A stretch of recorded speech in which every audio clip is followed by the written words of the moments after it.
peeps, welcome to another vlog. Today is a really gloomy day out there. I'm gonna have to show you in a couple of seconds. Today we're doing a fixture that I'm kind of sick of, but one that I'm getting better at, but one that's also really difficult to install.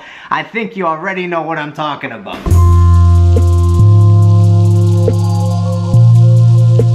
If you were thinking bathtub right now, you are 100% in the correct. We are doing yet another bathtub for this channel. It's gonna be in a house from what I understand. I don't think it's standalone. I think there are gonna be two walls on either side. It should be a little bit easier than what we normally do in condominiums because you don't have two slabs of cement on both sides. But nonetheless, let's go. Let's see how hard it's gonna actually be. And like I said, we gotta do it. We gotta get better. And I think a lot of people are nervous about bathtubs. That's why they call us in to do it. You know, it's one of those fixtures that everybody's uncomfortable about, if you know what I'm saying. Let's get to work.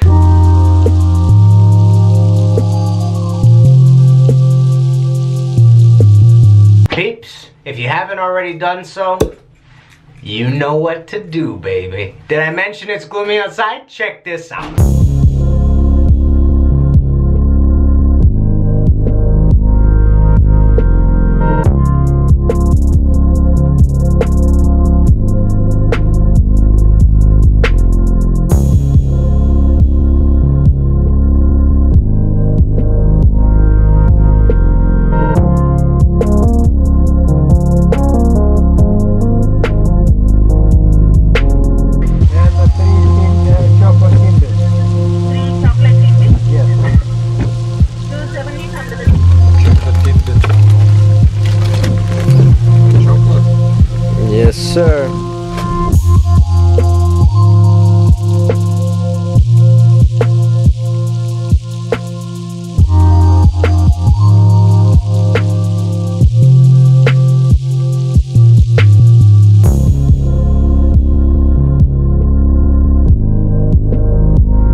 Alrighty, just had lunch. We're going out to grab some more coffees. So as you saw in there, things change up every time you put a new bathtub in because new bathtubs might come in a completely different format than the original one that was in there. That T to the overflow is completely different in the original bathtub that was originally there. This one we had to do a little bit of adjusting.